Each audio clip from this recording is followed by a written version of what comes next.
For the second biggest budget in the division, utterly shite.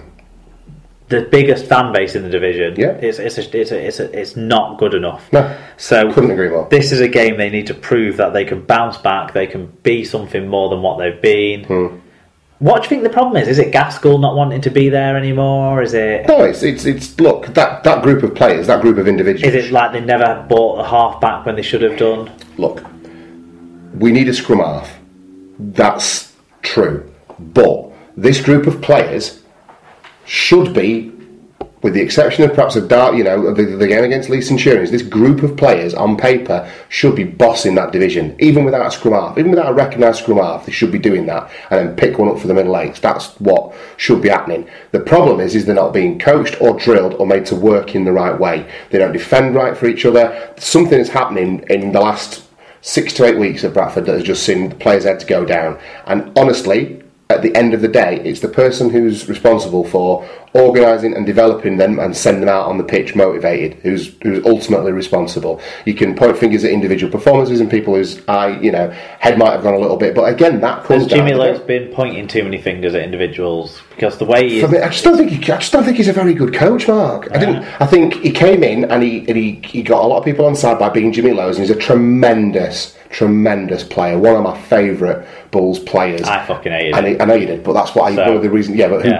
But exactly. That's the point, isn't it? Yeah. I fucking love Jimmy Lowe's as a rugby league player. I think he's woefully out of his depth as a rugby league coach. He's Robin. He's not Batman. He's a good assistant for me. And the other side of that is, yes, there's been some recruitment questions as well. We did say we were going to operate a smaller, more streamlined squad, and we've got 34 full-time pros in there now. So I think something needs to change, and if it's not going to change this week, then they've got to make a decision about. And what do? Do you get rid of the players? No. Yeah. You get rid of the coach. So if the Bulls are going to turn it around, it has to happen this weekend, and it has to happen fucking quickly, and it has to be marked, because the performance against Sheffield, from what I heard on the radio, from what I've seen and read generally from people who were at the game, was that this is in a few years where we've been relegated, this was the low point. And we were absolutely awful by all accounts. So something has to change, and it has to happen fast. Well, with any luck, the piece of Tuesday news that we miss in the podcast will be Jimmy Lowe's goes out. But then even if Jimmy Lowe's goes, who is there out there that necessarily would come in? I don't think Paul Rowley's going to do it. I don't think Glenn Morrison leaves Dewsbury to come and be the Bradford coach at this point in time. Well, if Dewsbury win, they'll go level on points with the Bulls. Yeah, but even, why would Glenn Morrison go to Bradford? He's obviously, he's doing a very, very good job at Dewsbury. He's obviously on something. What Super League job's going to come up for him? Huddersfield. Maybe so. Maybe he goes to Huddersfield. I don't know, but right. Something has to change. To Dewsbury's credit, they've been able to beat some big sides. Yes, they have. This isn't all just about Bradford and Jimmy Lowe's that have picked this fixture as the Championship game of the week. No, Dewsbury have shown an ability to rise to the occasion. I'm going to go though with Bradford by 20. I think the noises that have come out of Lowe's, I think, are right. I think he's going to let the players' talents show this week and trust them and not criticise them for mistakes and let them go out there and make them, because I think that'll help them overcome the hump. So I'm going to go Bradford with a decent win. I'm going to go Bradford by 20. My heart says Bradford should win this, and I want Bradford to win this, but from what I've seen and heard and because I keep a bit of a closer eye on things, it just seems like there's too much water going under the bridge. I don't think that Jimmy Lowe's letting them go out there and express themselves works now. I just don't think there's a game plan with Jimmy. Defensively, we're awful. Players like Richie Mathers and what, just awful. Some of the recruitment as well as just kind of like Mathers gives us nothing in attack. And if we don't have a scrum half and we're only relying on O'Brien and Gaskell, then we really struggle. Dewsbury by 10. Let's get it over with. Right. For me. League One game of the week. Newcastle Hunslet. This is two teams down near the bottom of the table. Mm-hmm. So that's why I picked it out, because it's two teams that last year Newcastle were on the up. Yeah. And Hunslet came down, so you would have expected better. Yes. But they sit... do they sit without a win, Hunslet? I'm going to double check that. No, surely not. Hunslet are on 0 points. They've played 3, they've lost 3. Now, it's not necessarily because they've had some tough games. They've had Keighley, for example. Yeah. But they're on no points. South Wales Scorpions have got more points than them. Right. This is a team that never wins. I haven't followed this as closely as I should have done. I'm going to change my prediction. Normally, I go Newcastle are on 3 points. Right. they've been patchy and they just lost to a Southern-based team in the iPro Cup, didn't they? So they want to bounce back from that at home. But I think Hunslet by 20. I think Hunslet is about time they got the season going. I think Newcastle are a side that they can get it going against because Newcastle aren't performing consistently by any stretch. And you've got to think that Hunslet are better than what they've shown so far in the early stages of this league season. So I'll go Hunslet by 16. Fair enough. Right, what stands out for you in the NRL this week, Mark? Well, I'm not going to pick the Raiders against the Dragons game out because the Dragons got nilled. Sorry, not the Raiders, the Bulldogs. Okay. Is it the Bulldogs? Anyway, no, Brisbane, that's it. Brisbane play the Dragons. Someone are playing the Dragons. Brisbane play the Dragons. Yeah. They're going to get butchered, so don't watch it. No. But the Rabbitohs against the Roosters on Friday, hopefully the Roosters see sense and realise that to fight 3 Burgesses, you've got to pick 1 Burgess. 1 Burgess to rule them all. He's not a proper Burgess though, is he? Exactly. That's why he can overcome the other Burgesses. Sunburn or not, he can do it, lad. And then on Saturday, you got the Eels against the Raiders. Obviously, Josh Hodgson's the man to watch. Yeah. Okay, there you go. That has been a bit of an epic Super League pod. All that remains for us to do now is to wrap up the show, bring you SLP Recommends, and tell you what's coming up next week on Super League Pod.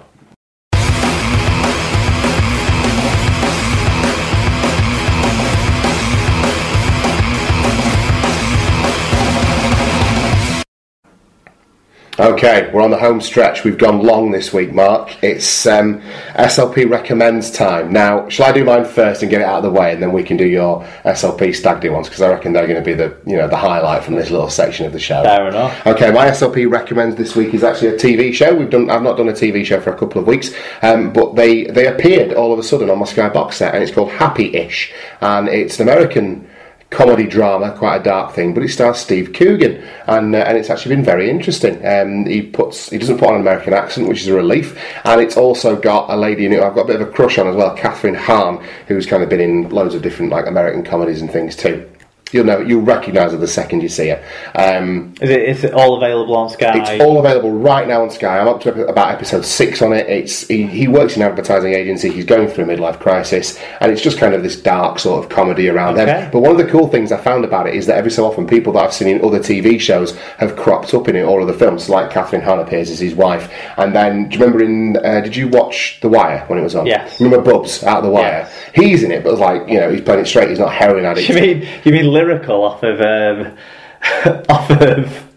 I don't know. What's the show with the spinny chairs? The Voice. The Voice. Lyrical on The Voice. It's definitely Bubbles out of. I've not been watching The Voice. Right. Sorry, no, I don't get you that one. And who else appears in it? Someone out there will get that. Bradley Whitfield appears in it, who's Josh in The West Wing as well, which I've been watching as well. So there's some good quality people in there, and it's darkly comic, and it's worth a look, and it's all there for you to box set at your leisure. So good. I recommend Happy-ish. I'm going to check that one out. I wondered whether or not you'd come with that, to be honest. No. I've come with a few different bits.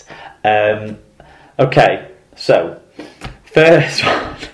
I don't even know where this is going to go. It's going to go to places. It's going to get uncomfortable. Last time when I was in Barcelona, I drank a hell of a lot of Estrella, and it was nice. Yeah. This time, I drank quite a bit of a beer called Maritz, which I'd never had before. All right. Very nice, a little bit sweeter. Very nice. Right. So, if you see it, if you check it out anywhere, have a taste of Maritz. Is it M-O-R-I-T-Z? M-O-R-I-T-Z, yeah. It was quite nice. I think that's what it was called. I was pretty pissed. Right. But that was nice. It could just as easily have been San Miguel. Sort of an anti-recommends, but still is a Spanish spirit type. Well, it's basically like super sherry.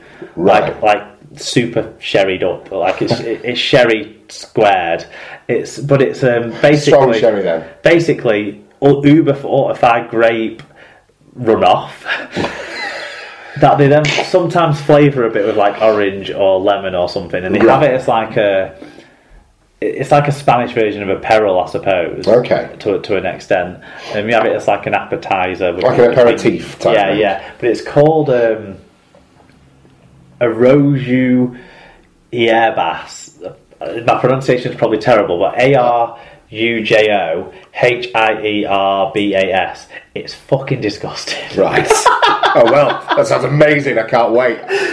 Give it a go. It made that stuff made Craig's view at 9:30 on the first night of his stag do. That was amazing. I had to take him out at about 9:30. Before half-time in the England-Germany game on the telly anyway. Right. I know that much. We watched it in this cafe that was kind enough to put it on for us. We all had a meal in there. Craig had 2 bites of his, fell asleep at the table, woke up, sicked up what he'd eaten.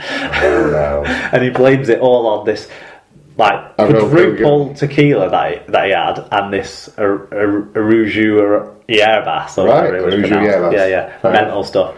Perhaps Al Walker will be able to shine some light on that. Possibly, yeah. He did talk. He recommended a sausage product, didn't he? Was it Botafar or something like that? Oh, right, okay. Which I had one of. I can't remember what it's called though. Okay. But I did have one on a sandwich at the go-kart track. It was okay.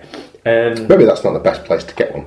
Yeah, I think so. Sort of artisanal, but there's that big market at the top end of the Ramblers, isn't there? Well, we went in there. Right. One of the lads bought some like Serrano ham type stuff. Yeah. €20 for like 4 slices of this ham. Yeah, it's not cheap, is it? It was ridiculously nice. Yeah. But we ate it faster than you should have for the price that was paid for it. Yeah, you want to savour it, not just like cram it down pissed. But it was really nice. We went into a few nice little tapas places as well, actually, but to tell you the name and stuff and whatever, I had a chicken paella, that was really nice. My recommends, and it's more advice rather than a thing That's to all do. right. Yeah, we can do Super League Pod advices. Obviously, we were on a stag do. You wanted to send the stag for one last pair of tits before he was off for same tits for the rest of his life. I hope you're going where I think you're going with this. Go on. Turns out there isn't such a thing as a strip club in Barcelona. They're all brothels. Oh no. So I looked up strip clubs on a Google search, came up with a couple that were next door to each other. Definitely strip clubs from everything you could see on the websites, on everything. Got in. Brothel. Got in. It looked like a strip club inside in terms of like the lit up dance floor, the little sort of couchy bits with the lasses lined up waiting for blokes to come in and they'd come around and sort of give you a bit of a touch and, you know. Yeah, chat you up. But they'd just grab your knob and offer sex. They started smacking you with condoms as if that's suggestive of, oh, let's have a good time. But when I realised it, I'd gone to the loo. When I got there, I got my drink, because that we had to get. All of your friends were forced to get. No. They were all occupied. Gone downstairs to the loo, come out, and one of my mates was stood talking to one of the lasses, and he was like, well... She was sort of like telling him what the crack was, and she was like, well, it's €180 for a full fuck. And I was like, hold on. Wow. Hold on, is this not a strip club? She was like, it's whatever you want it to be. And she sounds like an obliging lass. Then I explained to her that I was married and I was only here because we were on a stag do, and that's kind of going to rye now because this ain't happening. Yeah. And she was like, oh, just pretend you're divorced for a bit. She's a dick. I don't know if this was the same one or a different one, but anyway, it became awful. We finished our drinks as quickly as we could and left because we felt like Otto, the German guy who ran the place, probably had some people there to take care of us if we didn't at least pay to get in once we got in and sorted that part of it out, so he'd made some money out of us, even if his lasses hadn't. Yeah. But gosh, don't think the strip clubs in Barcelona because they are brothels. Wow. And out of interest, and this could demonstrate personal growth on her behalf, how receptive and well did Emma take this little story? Emma understood that we were there to try and see a pair of tits for Craig. Craig didn't actually make it inside because he was sick outside, so Otto sent Craig back to our apartment in the free taxi that Otto offered. But the thing is, at that point, we couldn't all then say, well, the stag's gone, so we're turning around. So we had to go in because Otto and his boys outside looked mean. So we all went in for €20 a pop for one drink and access to the hookers. Right. At this point, we still thought they were just strippers, and we thought, well, we'll sit in. There'll be a stage or something. We can stop, have this one drink, and then go. Right. The drinks got drank as fast as they could, and we were out of there. Right. Yeah. Went back off. Some of the lads went back off to the nightclub we were at the night before, where it seemed to think it was like a beach party, but indoors, and everyone was, all the bar staff, men and women, were in like swimming costumes, basically. Is like girls in bikinis, blokes in little budgie smugglers, making every other bloke in there feel woefully inadequate. Oh my god! and some of the lads went back to there. It's called Oak. So every time I see an Oak Furniture Lad advert now, it just creases me, right? Because that's what the lads took to calling it. We're going to go back to Oak Furniture Land. Fucking hell! I didn't go, but I went back to the to the apartment after the apartment. After the brothel. The taxi driver that I got in though tried to take me to another brothel. He was like, "Did you not like the brothel?"